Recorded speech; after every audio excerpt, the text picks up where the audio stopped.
There's Rocksteady King of the Pit TV signing in. Overkill. Horoscope. 1991. Recommended on the Patreon by my friend Extreme Aggression. Bruh! I feel a bit sick, to be honest with you. So, if I disappear during this listen through, have some patience. You see that? What's going on? I'm not going to give you a broad introduction. I'm just going to tell you we're here, we're queer, and we're ready to fucking thrash. Coma, track number 1. Lego!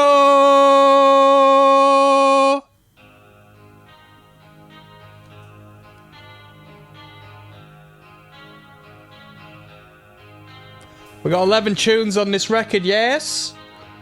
Nice day for a funeral, hard.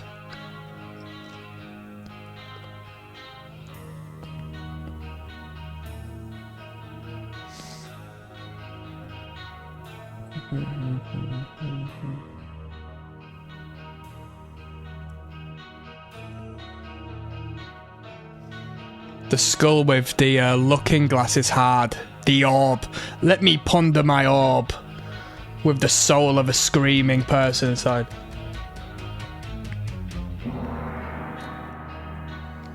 Right, where are we going? What's the first riff?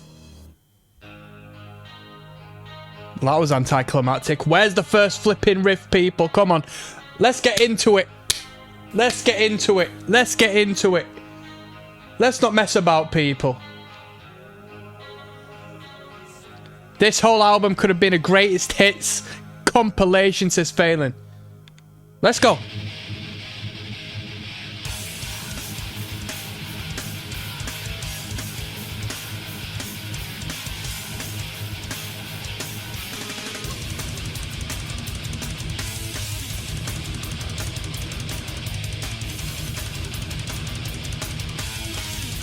Sound like Chromags.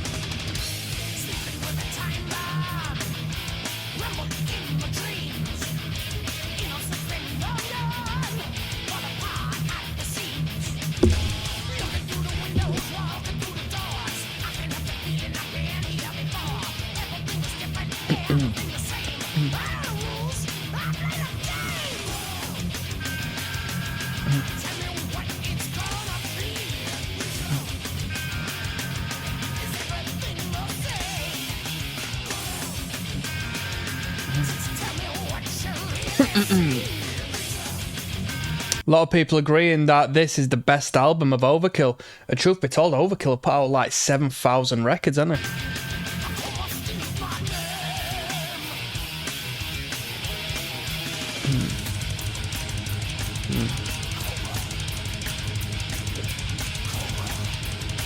Someone says most underrated band on the planet. You know what? As far as underrated is concerned, does anybody want to disagree with that? Having known a lot of metalheads in my time, people have heard of Overkill. But not many people listen or promote Overkill.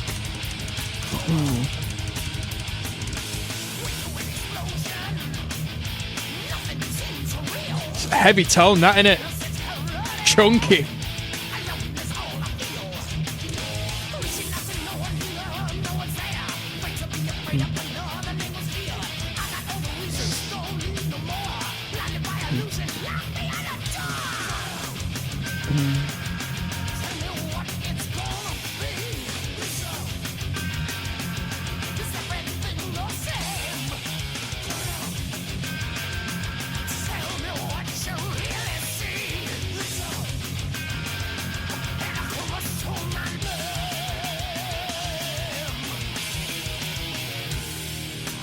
Bobby Blitz, D.D. Verney, Sid Falk.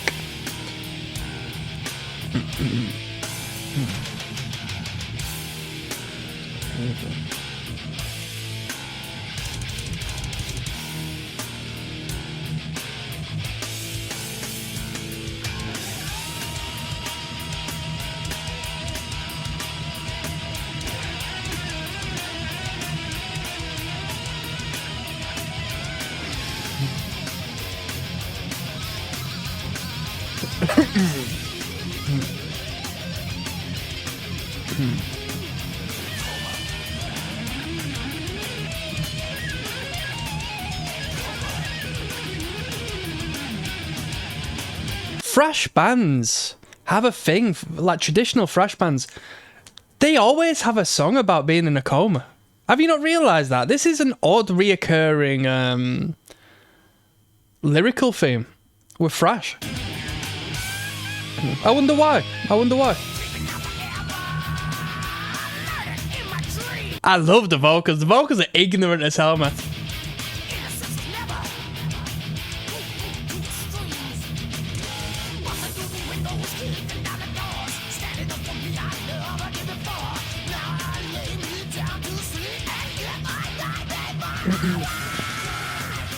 Let's go. Come on now.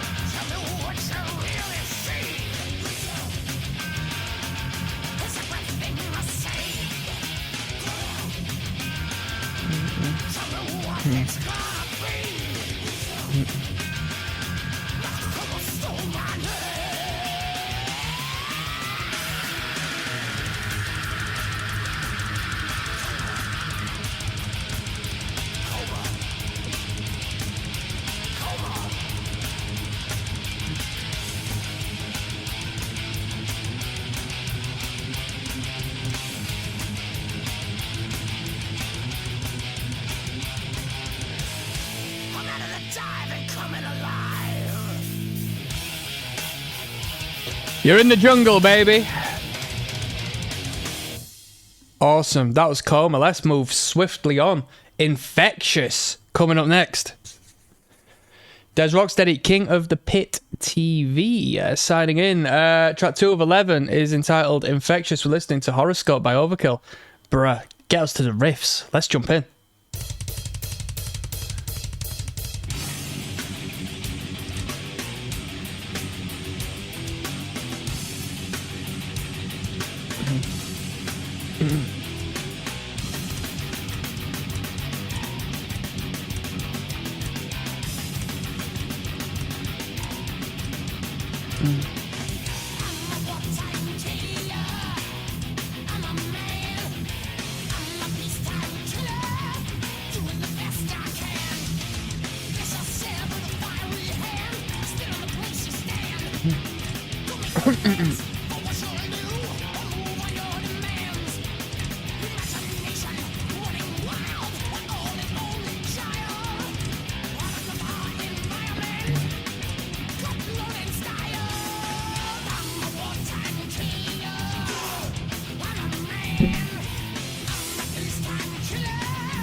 Da, da, da. Hooligan riff.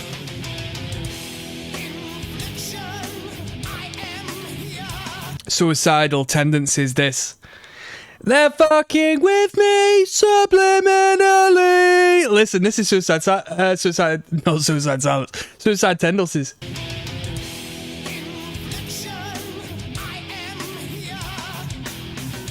I'm so right, aren't I?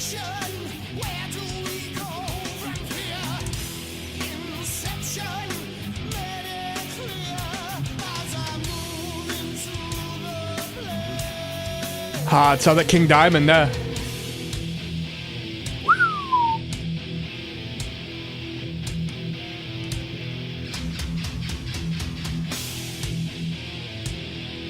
Hardcore, hardcore.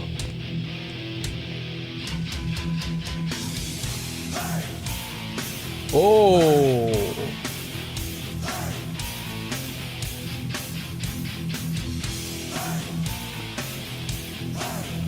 That hey shit is corny. I hate it when bands do that at live events.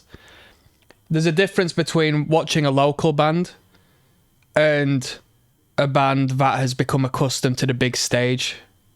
I don't know at what point anyone tells them to do this, but of course it makes sense from a marketing standpoint. Get the people engaged and have, allow them to feel participated and stuff. But the moment you're watching a band and they're saying, hey, I hate that so much. I hate that. Oi, oi, oi. Oh, shut the heck up. You know what I mean? Come on, everyone, clap along, and all of this shit. Fuck off. Don't tell me what to do. I'll do what I want to do. All right? That's it. That's the bottom line. I'm here to watch you perform and enjoy myself. I'm not here to be ordered around by you. I don't find that fulfilling whatsoever. I hate that hey in unison stuff, man.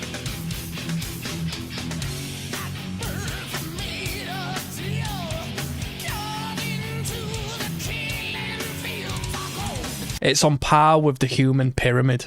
Honestly. It's on par with the flipping human pyramid. Down there on the low tier is also the wall of death. Who gives a fuck about what? Novelty, man. I'm at war with metal. I'm at war with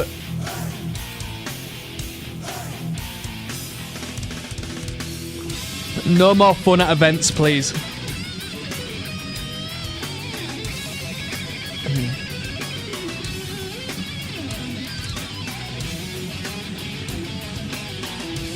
Dun, dun, dun, dun, dun. Where's that from? I'm hearing so much influence on this song. What tune's that from? War Pigs. War Pigs.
Decent tune.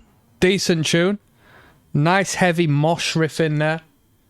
Plenty of food for thought. Some good comments to be made as far as the influences I perceived they were expressing, manifesting through that. Blood Money coming up next. Yes, now, bless now. Don't forget to rest now. There's Rocksteady King of the Pit TV. Overkill is the band we're listening to. As recommended by Extreme Aggression over on the Patreon. So far, so good on this record. This is track number 3. Let's go. We're listening to Horoscope.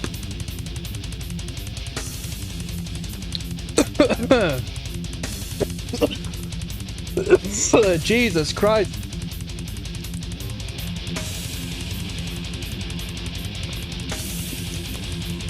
Just got something lodged in my throat.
Little bass noodle left.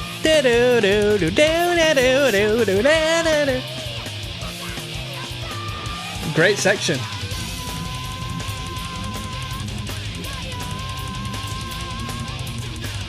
This one's sick. This is a hit.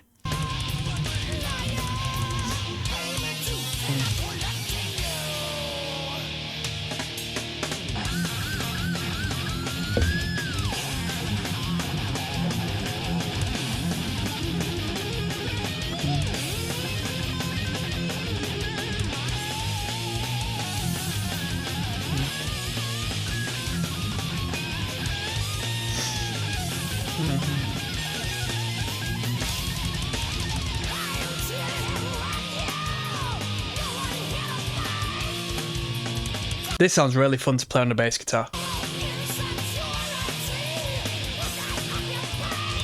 Has to be fingerstyle.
Their intention, shitting hell!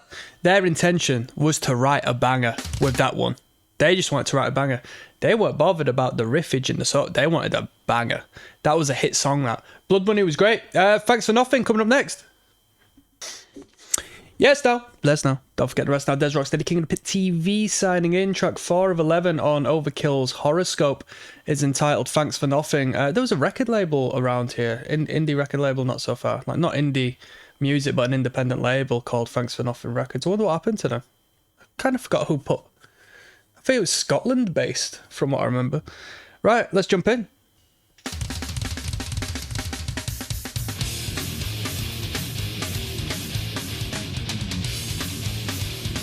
Punchy snare, that, eh?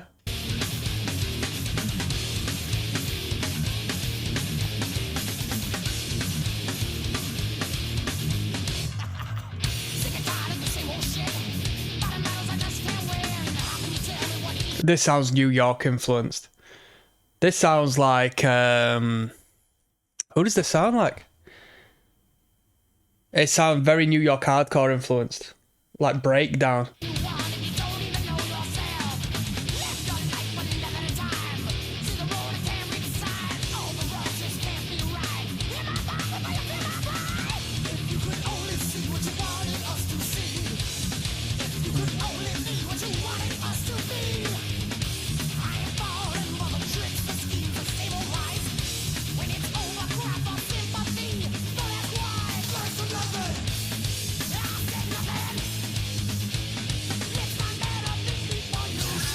There's a bass solo in this, apparently.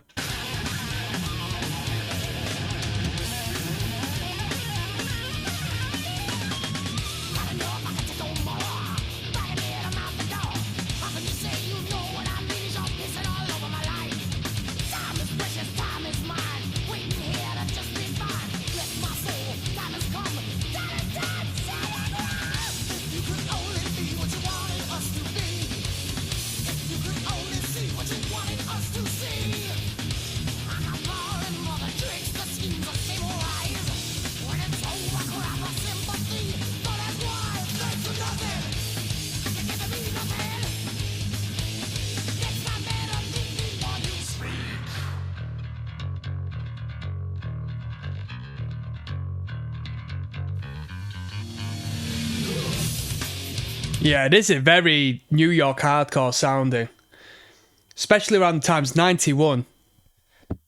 I'm not a music historian, let alone a hardcore historian, but I assume the golden years of New York hardcore, as far as like tough guy stuff and hip hop influenced, mid tempo tough guy, metal, hardcore. You're looking at what? Arguably 86, but I'd say 87 to about 89. You know, a lot of great demos and stuff from that particular place. Maximum Penalty, Breakdown, Killing Time from New York. Of course, you got Outburst and stuff like this, but this sounds like very influenced. Even that little bass break there.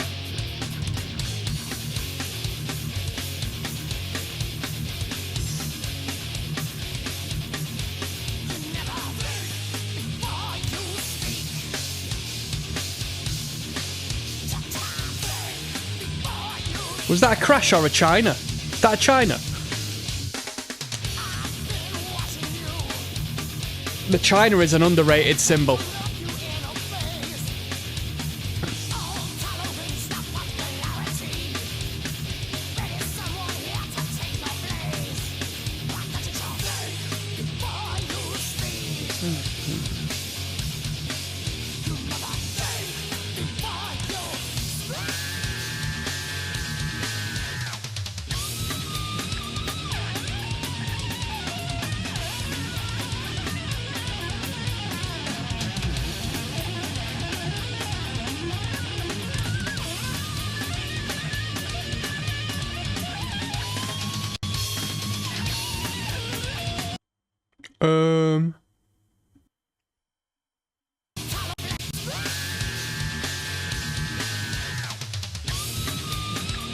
Right, check.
That was Thanks for Nothing, and what I'm going to do now is just have a quick overview of the album cover and speak to you about numbers.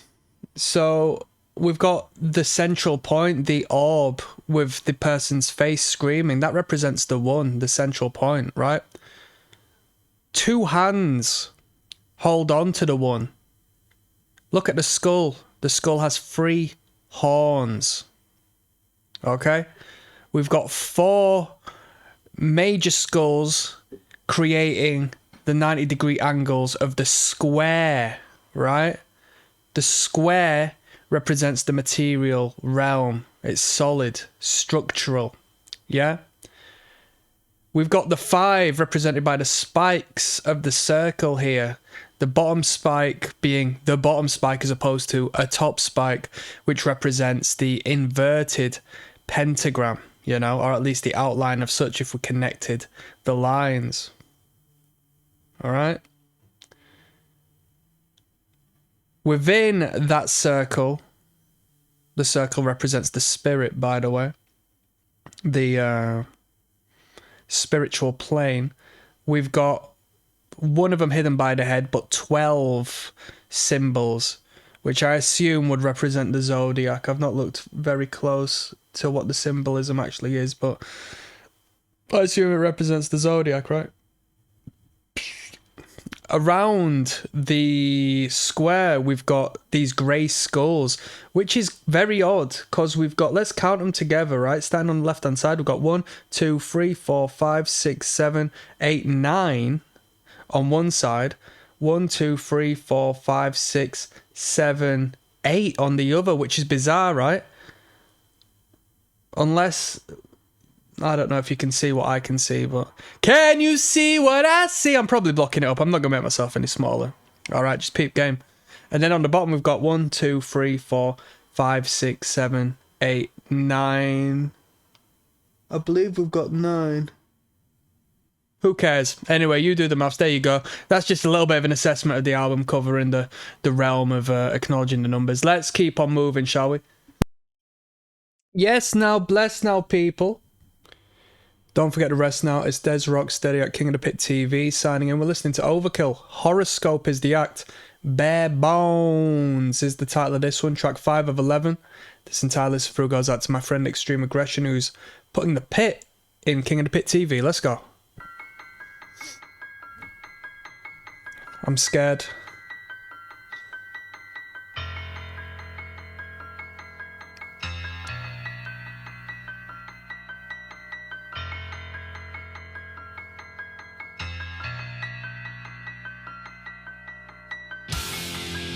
Come on now.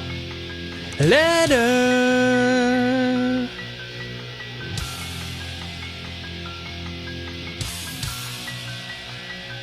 Let's flip and go.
Quite a disjointed climax there when it kicks into the riff, do you know?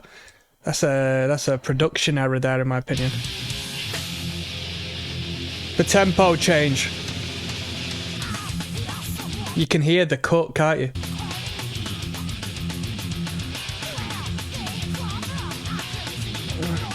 Let's go.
That's a groove, that it?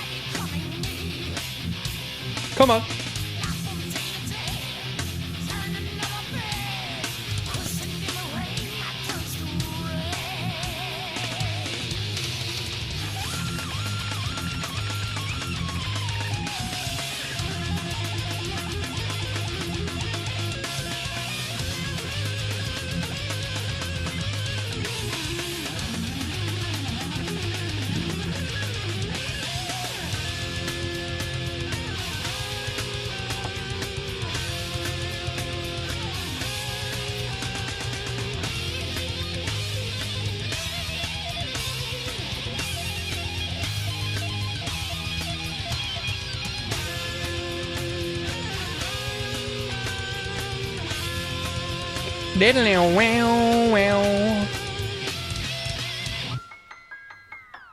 Wow.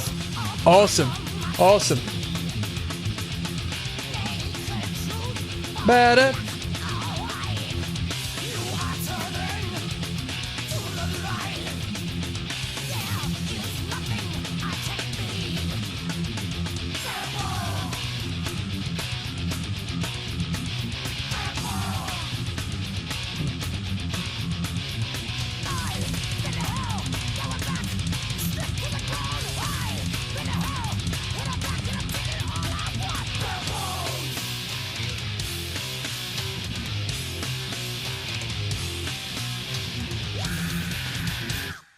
Unique, tasteful, good grooves, good hooks.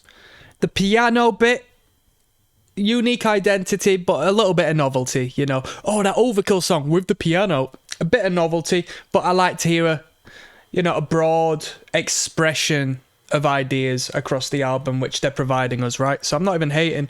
It is what it is. The title track, Horoscope, coming up next.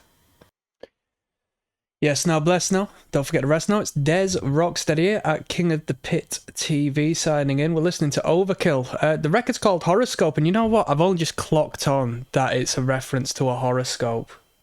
No wonder they've got the 12 zodiac symbols in the artwork. How stupid am I to not pick up on that? Do you know? This is track number 6 of 11. The title track. Let's go.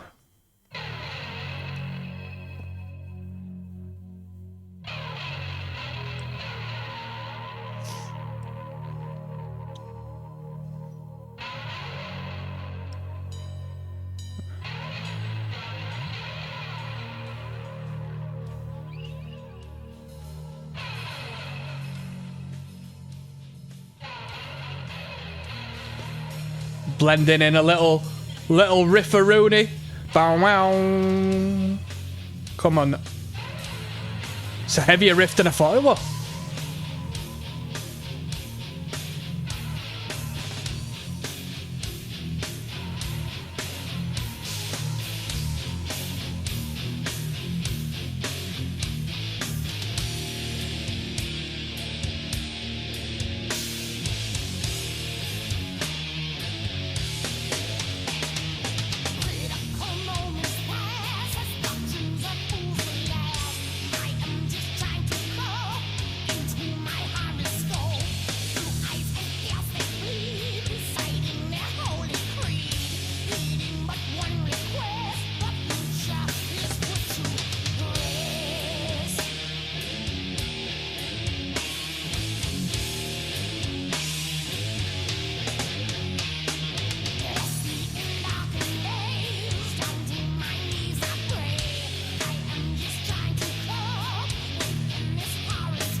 It's not a great mix on this one. Not a great mix.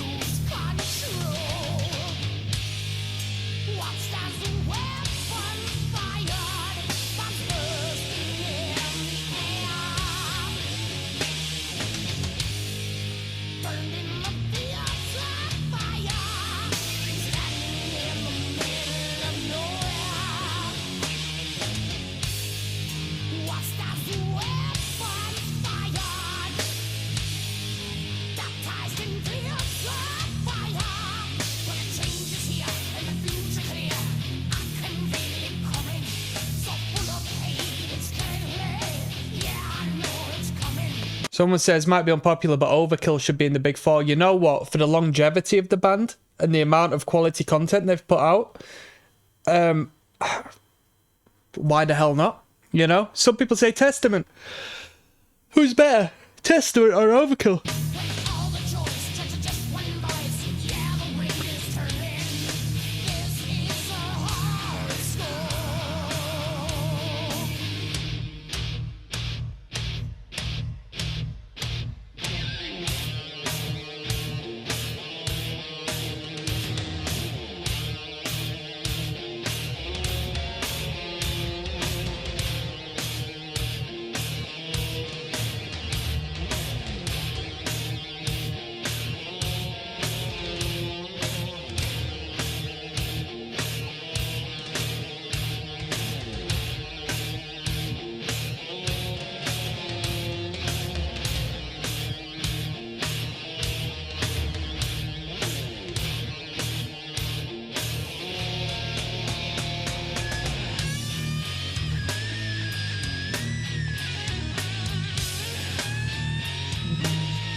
That sounds sick. That sounds like an ambulance driving away.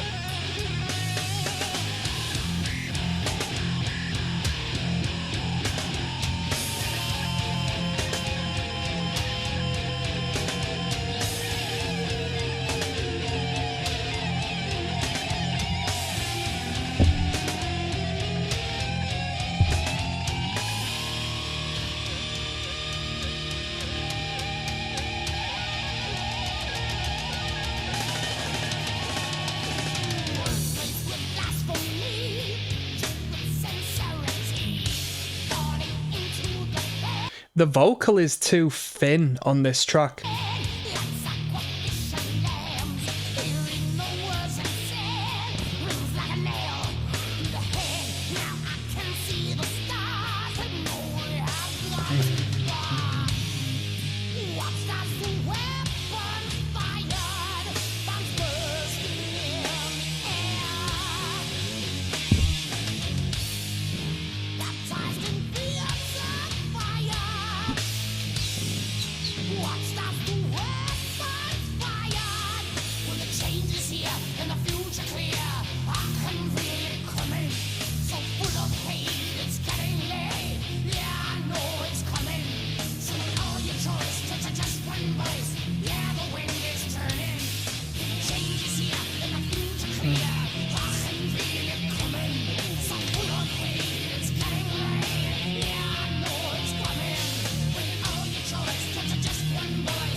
Fantastic. Fantastic. That was Horoscope.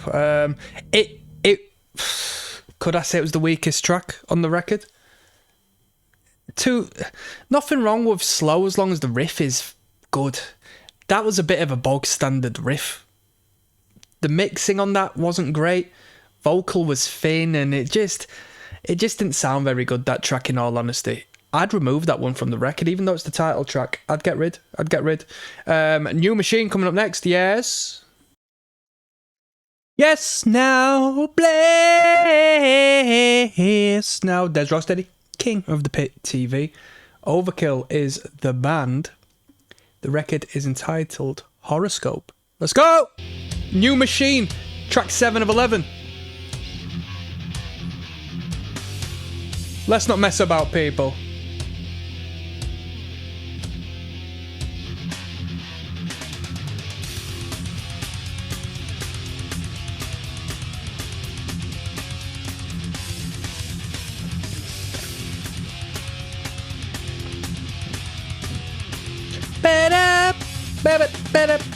Better.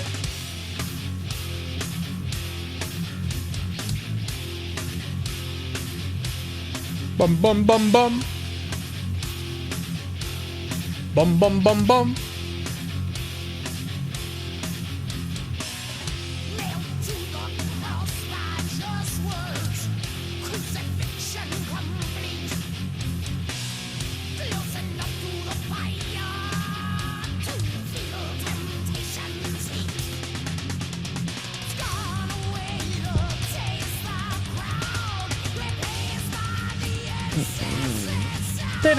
Little.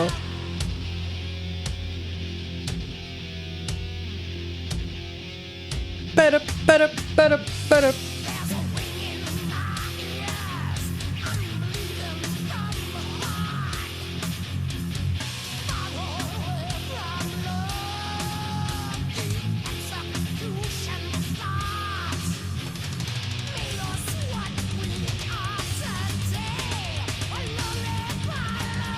Eric Collins says drums are mixed amazingly on this album. Sign of Evil says Terry Day, one of the 3 underrated top producers. You know what? I don't think this is the most amazing sounding production I've heard, in all honesty.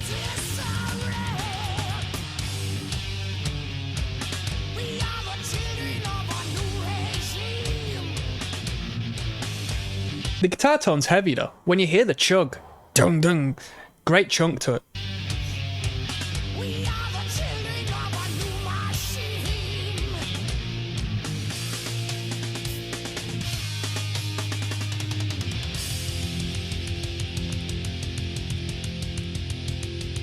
Sign of Evil says, Overkill were the true masters of mosh parts. No other band was able to write such intense mosh parts. None. Put some respect on that. Not because he's right, but because people don't really talk about the mosh. I don't know why. I don't think I've seen one comment about the mosh on any video of all time, so I've got to put some respect on that. With that being said, the true masters of mosh parts, they've got some good riffs, that's for sure. Oh my god! Oh, I'm disgusted by what I have seen. Neem Keen says no band composes for mosh. Oh my god. Oh my god. Thumb down! Get out of here! Get out of here! I'm reporting the... Should I report the comment? I don't know. No. I don't want to flag myself, but... Oh, disgraceful. Offensive comment. Offensive comment. What are you on about? A thrash metal band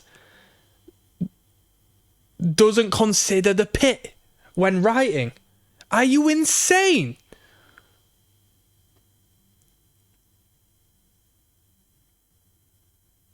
Well, in the Get Thrashed documental, some bands said that they actually composed parts that were for moshing. And Clive Carnage says, you're nuts if you think there's no mosh parts composed by thrash bands. Thumbs up. Shout out to Clive Carnage. Put some respect on that name. Come on. Go on, Clive.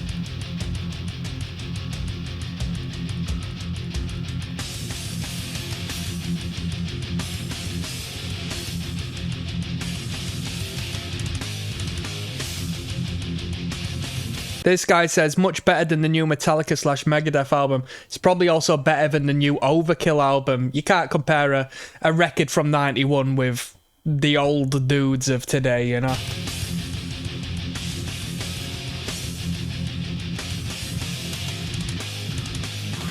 Let's go.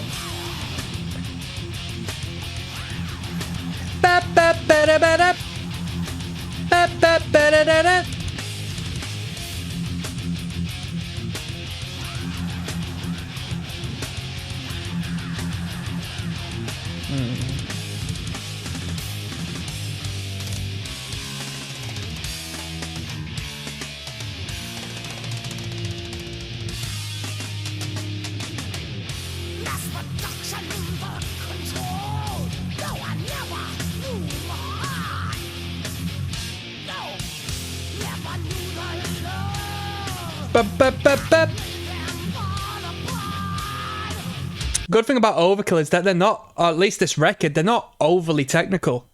They're just tight. Just got tight riffs, tight rhythms. Nothing overly fruity with the guitar work, you know?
Skinhead.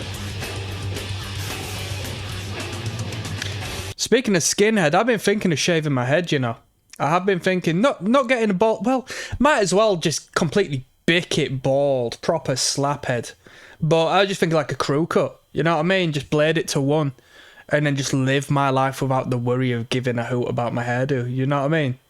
That's what I'm thinking of doing. I'm thinking of doing that, so maybe one day I'll just pop on with an album listen through, and you'll be like, holy shit, I'll have the boots and braces on and a lot. Come on now. I'm flipping, oh, what is it? Lonsdale shirt on. Come on now.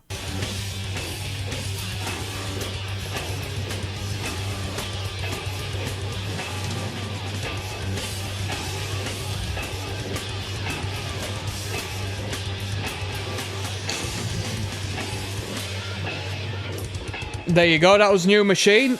Few decent riffs. It was definitely better than Horoscope that came prior. What was that noise there?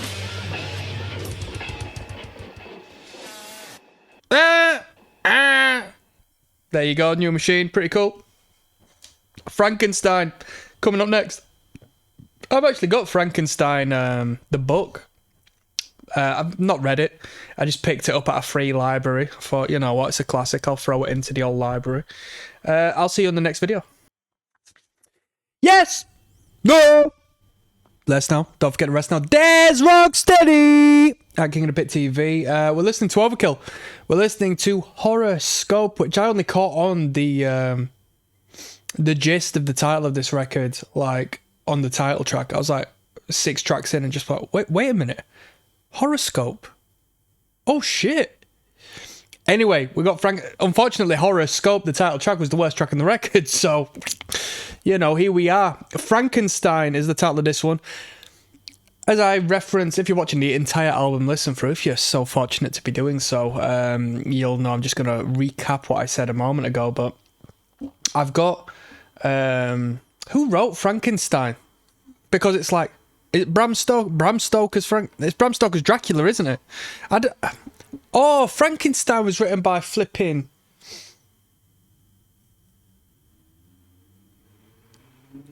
that woman who was mates with Lord Byron. I read a story about her and her husband going for a boat,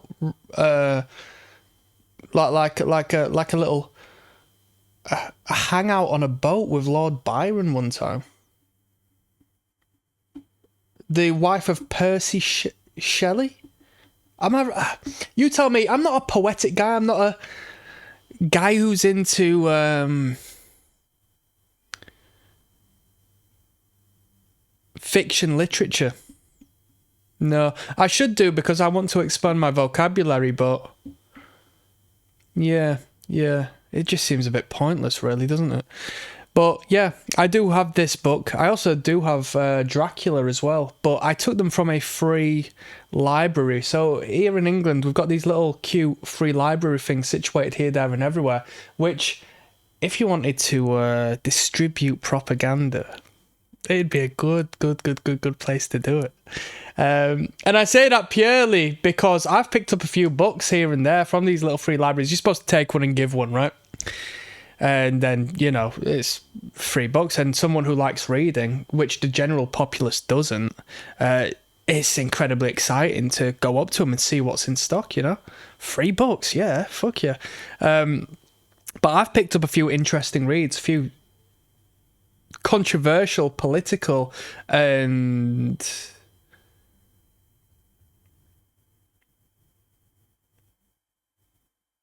systematically critical bits and pieces. So put some respect on that. Either way, I picked up Frankenstein and I picked up Dracula. It is sitting there, but as far as I'm concerned, just considering Dracula, it's pretty hefty. It's pretty hefty. Probably never going to get through it, in all honesty. I've got a couple of classics. What else have I got? I got Animal Farm I need to read, to be honest, because that's nice and brief. And Animal Farm will give me some good game, to be honest, as far as, you know, hierarchical philosophy and application in the real world and stuff. So I should really get through that. Anyway, with that being said, we're listening to Overkill. Suck me off, let's go!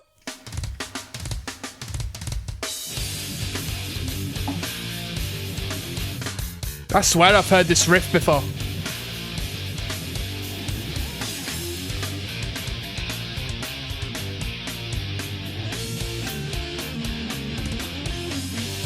I've heard this before. I've heard this before. Shall we have a look at the comments?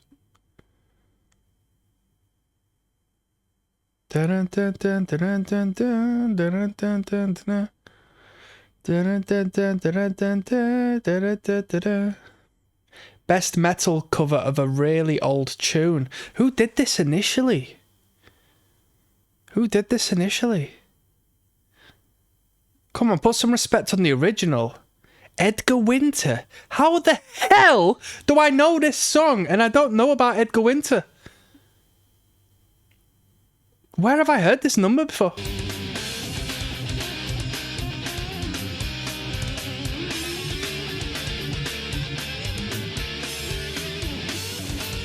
Has this had numerous covers? Have I heard another cover song and associated that with the original?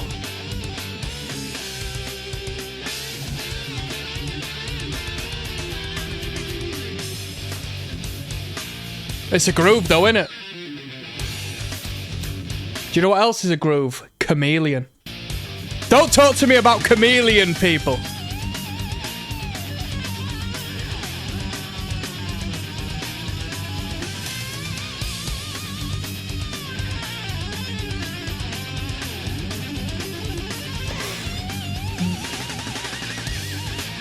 Someone says Marcus Miller.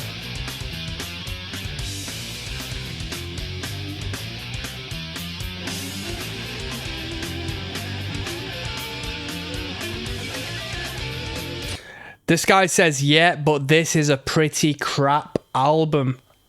He's going against the grain saying that. Everyone's saying this is a great record. Yeah, this guy says, in my opinion, they're absolute best. So this is an instrumental, eh?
It's good, but, you know, I'm not listening to Overkill, am I?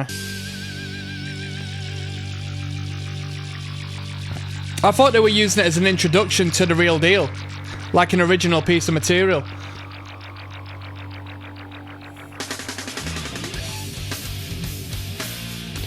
Between you... I'm lying to myself. I was going to say, between you and me, I don't think a cover will ever be as good as the original, purely just down to the sake is you're just living in the shadow of the original recording, right?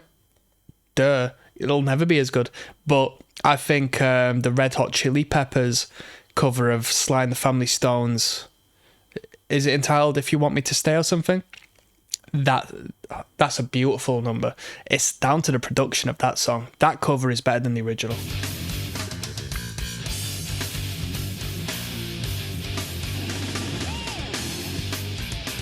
Come on. Ba-ba-da-ba-da.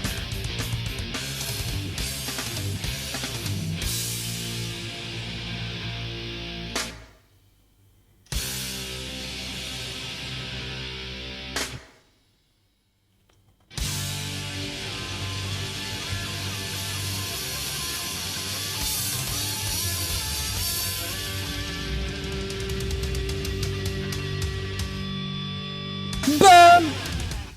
It was alright. It was a bit of novelty. Was it a good cover? It was a bloody good cover. But I want to hear some flipping thrash riffs, people. I don't want to hear a cover of Frankenstein. Right. Live Young, Die Free coming up. Wagwan. There's Rocksteady, King of Pit TV. Let's continue moving onwards for our listen of Overkill's record, Horoscope, devoted to extreme aggression. Who recommended this on the Patreon? One Love My Brother.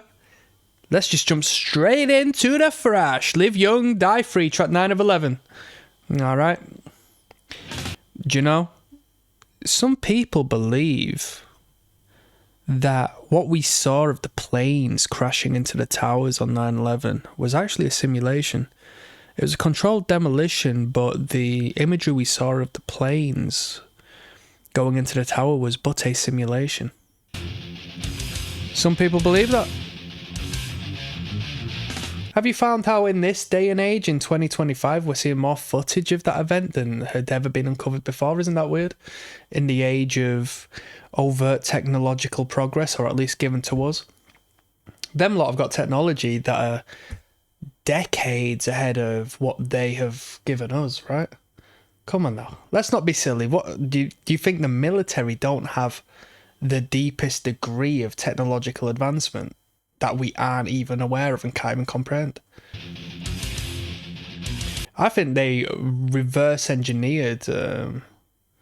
well, they could have potentially reverse engineered alien equipment, you know? The jump in technology as far as like phones and so on and so forth is concerned blows my little mind. But I'm ignorant and I'm dumb, haha. Come on.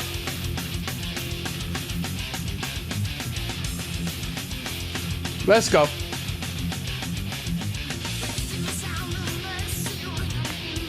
Don't take anything I say as the truth. I lie. 100% of the time, everything's a lie.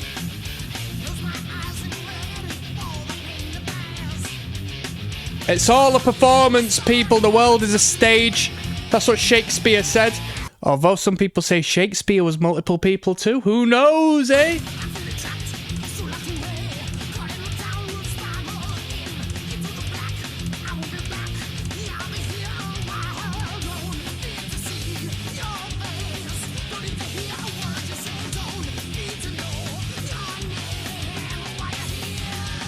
Put some respect on this guy. This guy's a well-established, well, you know, as far as developing a bit of a scene. I've not really caught on to too much of his material. I think he sort of, you know, tries to associate with the J-Dog crowd. This guy, Jimmy from the Block, put a little respect on my guy. Cool dude. But I just saw the video 4 hours ago reacting to Nokia, which I assume is a straight edge band, and drinking.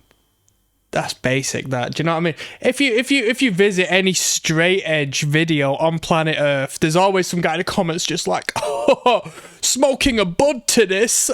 Yeah, I'm listening to Minor Threat and drinking a beer. Oh, great, mate. Great, mate. Great, mate. You know what I mean? Listening to Vegan Right, and in the comment section, there's guys just like, I'm sizzling some bacon to this. Good stuff, man. Good stuff. Very controversial. I've not heard it ever before. Anyway, put some respect on my guy, you know. As far as I'm concerned, proper metalhead from what I've seen. But yeah, coming from hardcore, it's like, you know, it's the hardcore equivalent of the people on the Cannibal Corpse videos, just like, my grandma's favourite song. All right. Come on. Babby's first metal band, you know?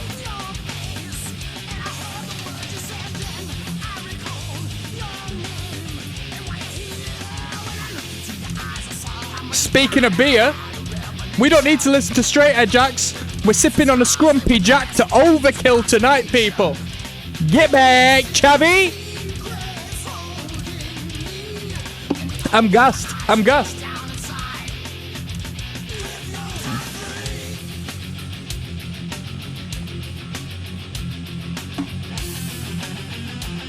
Speaking of J-Dog, I sent J-Dog £1.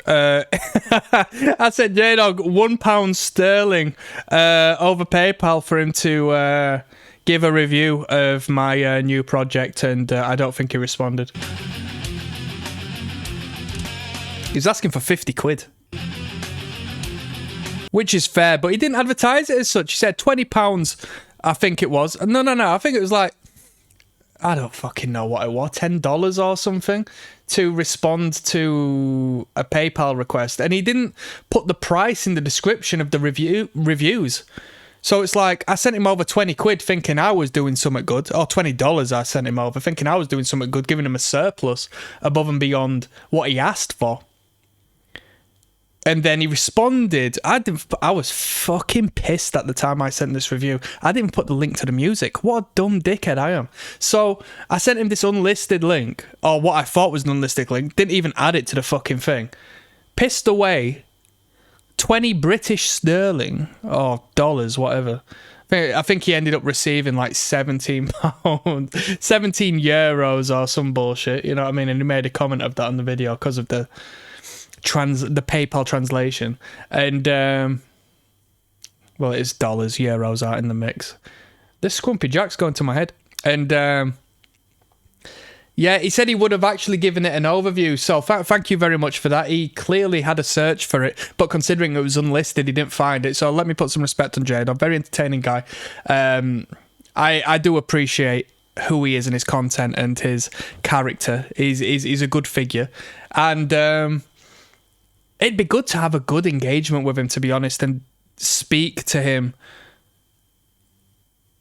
about metal music and sort of bust his balls a little bit, you know what I mean? I reckon he's a very fun guy to have a good discussion with, and I appreciate that. But yeah, he didn't receive it. He sort of gave me a shout out on the video he put up, which is sick. It's sick. He said, shout out to Des ROCKSTEADY, so I put some respect on that. And then I sent him £1 British sterling after I saw that, saying, oh yeah, here's my flipping music, check it out now. Even though he corrected me on the first thing, saying it's $50 for me to review it. I thought, fuck that. I've not made the money. I spend all my money on flipping, what do I spend my money on? Preparing for World War III. That's what I spend my money on. I spend my money on tents and water filters. Come on. I'm only joking, by the way. I don't. But everything I say is a lie. So, am I telling the truth? Put some respect on Overkill tonight.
Decent tune. Not a bad little number. I've spoken enough, so we're going to move on to Nice Day for a Funeral. It's something for a white wedding. Yes, now bless now, people. Don't forget to rest now. You are listening to King of the Pit TV. That's Des Rocksteady at King of the Pit TV. The reincarnation of Hermes Trismegistus, the thrice great. Okay. Fourth in the material realm. This is surprisingly the last track of the record. I thought we might have had a couple more. Yeah, we do actually. Nice Day for a Funeral has passed on by. I've let it play in the background. What a dickhead! So this is track number 10 of 11. We're listening to Overkill. Horoscope. This time, listen through goes out to my friend Extreme Aggression, who is putting me on some great metal. Let's jump in.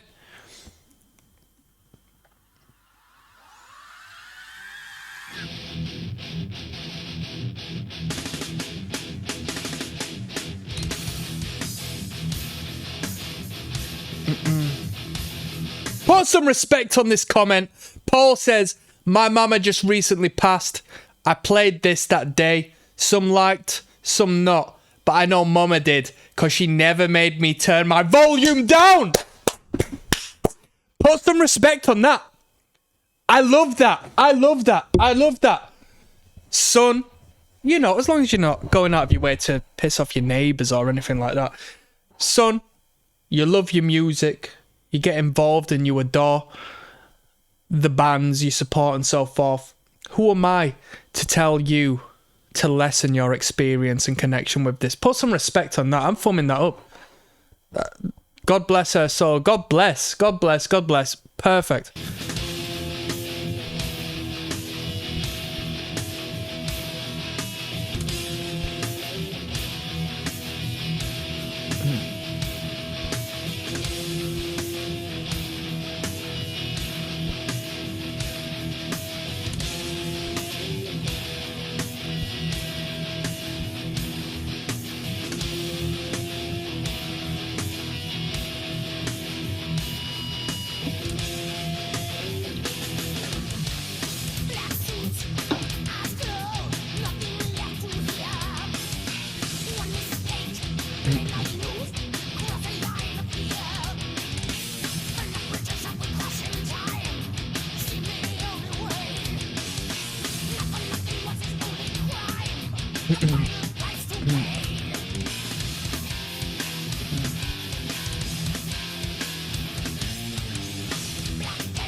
Come on.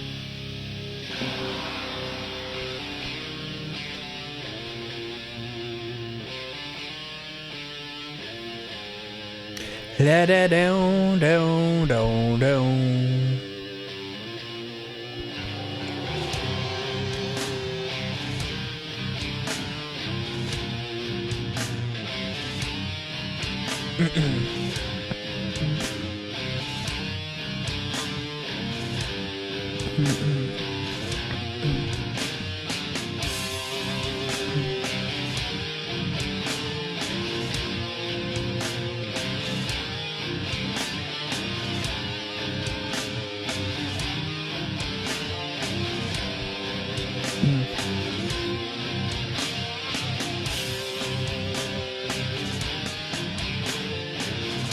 This is an epic build.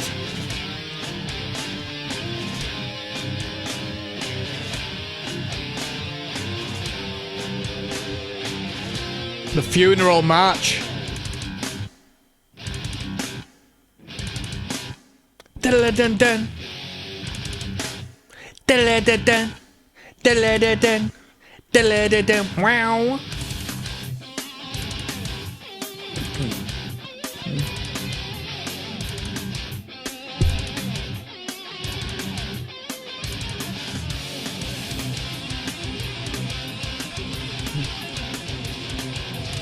Let's go.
Brilliant bridge on that. The snare roll build up. I really like that. The fantastic bridge. Fantastic bridge. So this one feels like it wants to finalize into Solitude. So I'm not going to waste no time. We're going to get straight into it, yeah? There's ROCKSTEADY, King of the Pit TV, signing in and essentially signing out on the last track of the 11-song album by Overkill entitled Horoscope. This is Solitude. Let's just jump straight in, yeah? It blends in from Nice Day for a Funeral. Could this be an outro? I doubt it. It's 5 minutes, 13 seconds long.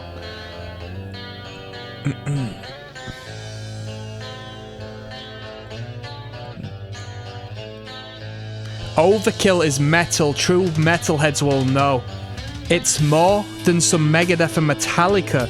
Overkill is a great metal band, says William Don. Yeah, true metal band, most definitely. Most definitely. No disagreement there. More than Metallica, on the other hand, I don't know. I mean, I'm not going to disagree that, you know, I could argue what I prefer between Megadeth and this band, because I'm not... You know, I used to like Megadeth when I was younger. Nowadays, not really big on Megadeth.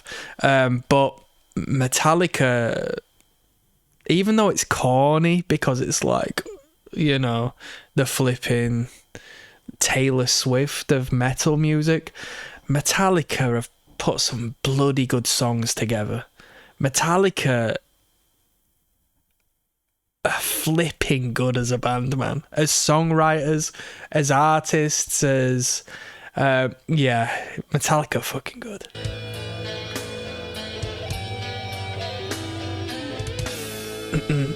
I think if anybody was to say this band is better, not this band in regards to Overkill, but generally across the board in metal, if someone is to say this band is better than Metallica, it's like, yeah, I'm going to jump to the conclusion that that's your personal opinion. Because objectively, Metallica are fucking sick. And I always say that success comes with spreading your cheeks, basically. You're not allowed to attain the heights of success without licking a couple of bumholes. That's just the way it is, especially in the entertainment industry. Come on, we're not stupid here. But Metallica is an act that I've got into position relatively clean as far as any rumours are concerned, and clean in the sense that the talent they have and the content they've produced and the actual music, so the intensity of the fast bits, the quality of the guitar solos, the heaviness of the heavy riffs, the conceptual elements, the variety in the albums, the ballad writing they can get into.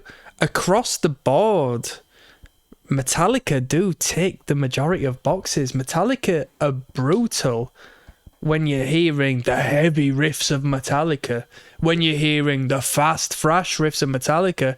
And Metallica are marketable and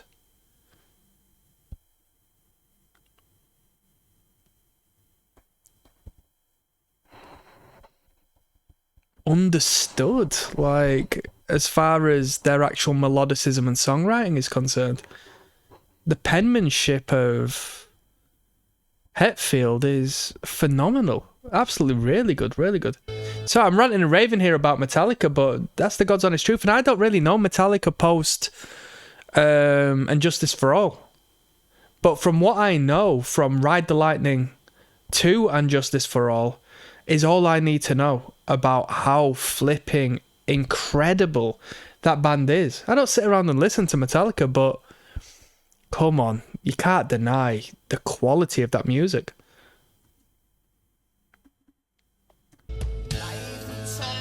And if you do, you're a poser.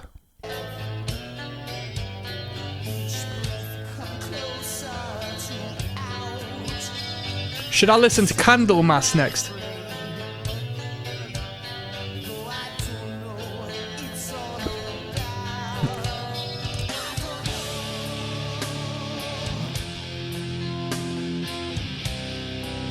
Come on now.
How rich do you think the members of Metallica are?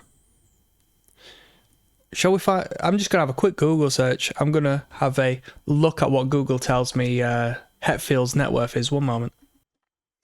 Right, this is insane. And this is just what Google's told me.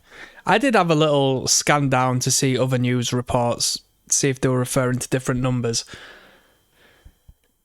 from the first glance, if you as a primitive being was to go on Google and search James Hetfield net worth and take it as granted, Google would tell you James Hetfield is valued in 2025 of a net worth of over $300 million. What? And do you know what the worst thing is? You scroll down and then you find Lars Ulrich, 350 mil. Whoa, what? I can't believe it. I cannot believe it. But imagine the cost of booking Metallica. Hold on, I'm going to find out what the cost of booking Metallica is. 1 second. They're saying $1.5 to $2 million to book Metallica for an event.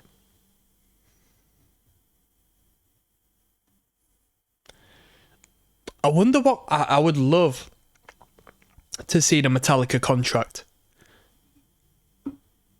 Like the label contract. That would be insane. I would... Because generally speaking, you all get screwed with a 360 deal nowadays. And if you don't know what a 360 deal is, it's like the label isn't just taking a percentage of royalties and sales. They're taking your fucking life away. They're taking merchandising, a cut from merchandising. They're taking a cut from sponsors. They're taking a cut from everything each and in between that you have gone out of your way to accumulate. Your entire identity is now owned by the label as opposed to your intellectual property of the music. But imagine the merchandising of Metallica. Wow. Even those whom aren't a participant of metal music, you know, wear like Metallica merchandise because it's edgy and cool and stylish, right? There's like vintage looking graphic tees that cool people wear and celebrities wear and stuff. Flipping heck. If that's true about over 300 mil for them two, that's blown my initial idea out of the water. I didn't think they were worth anything close to that. It does make sense when you think about it. I think Metallica are the biggest metal band of all time. I think number 2 is Slipknot. Metallica, Slipknot. Who comes third? I don't know. You tell me. Might have Sabbath as third. Who knows? You know?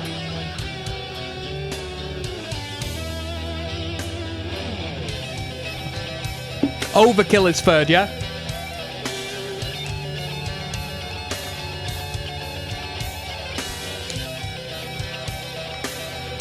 Gutterlax is third, yeah?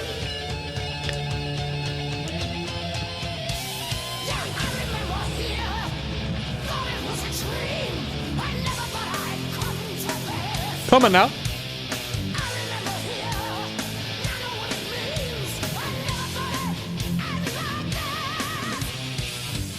Great falsetto.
That was Solitude, the last track on Horoscope.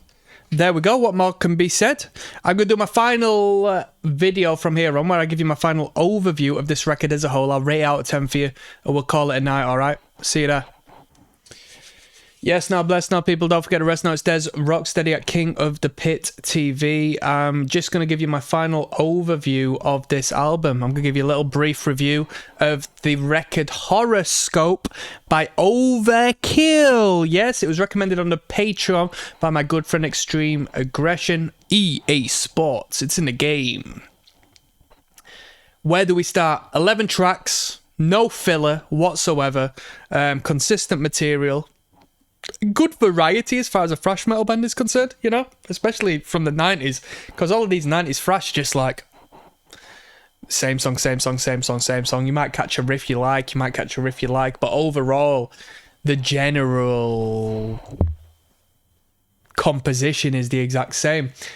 With here you get a few different ideas. You even get a cover song in the Manifestation of Frankenstein, all right, which I was aware of the tune, but I wasn't aware of the title of the tune or the original composer, so I don't know where the hell I've heard that before to such a degree that I knew it was a cover song from the get-go. Production is okay. I don't think it's a great production.